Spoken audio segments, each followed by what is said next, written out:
Understanding your client's needs is key to running a wildly successful business. But the question is, how do you understand your client's needs?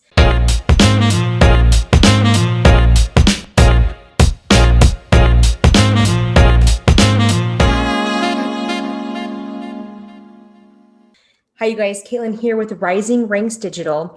And today we're going to be talking about the 3 things you need to do to understand your client's needs. So, the first one is to stay curious.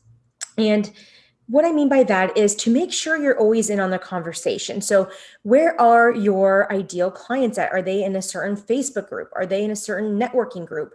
Are they at an event? What are they listening to? Where can you go to hang out with them?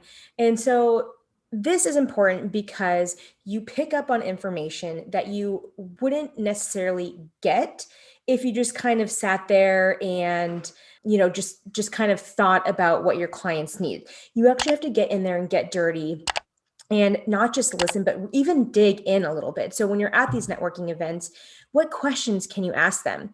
Maybe you can go check out suval.com or Answer the Public. These are both really great websites that tell you what people are actually searching for and what questions they're asking for online.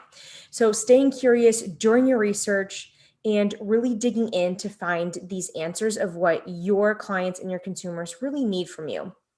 The second one is to stay empathetic. So, not just go out there and dig and do research, but you also need to be open to listening and open to listening ideas that might not necessarily be what you thought they were going to be or are the same as yours. There are so many different people out there, so many different walks of life, and it's important to make sure that you get a holistic view of who your consumer base is and what they need. Let's say me, 36-year-old white female, mom of two. I have a very skewed vision of my life and my needs versus, somebody else, maybe a minority male. Like our needs and what we are looking for could be potentially very different.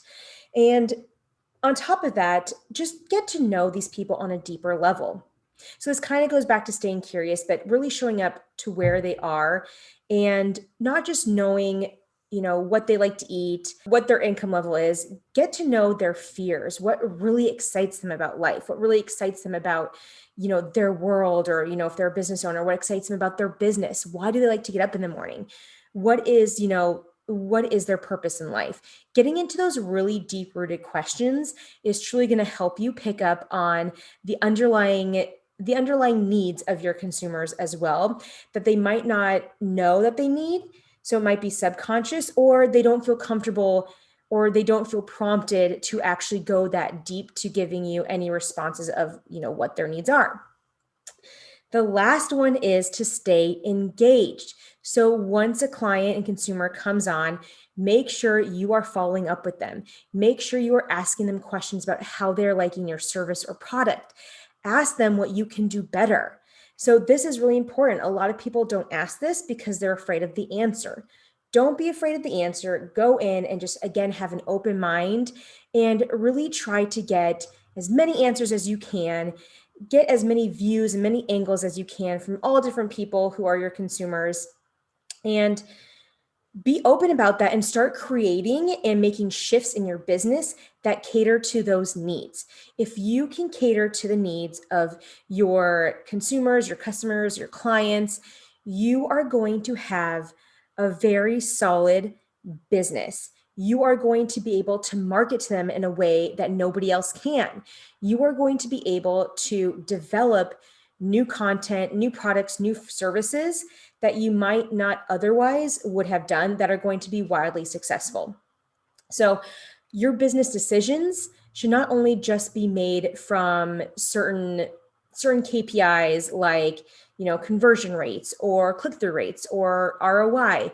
You also really need to hone in on your consumer satisfaction and opening up the conversation to getting out of just the black and white, the very quantitative ROIs, and go more into the qualitative KPIs, like how they're feeling when they use your product. What else could your product be doing for them things like that. All right, you guys, if you found this helpful, comment, share, and like below.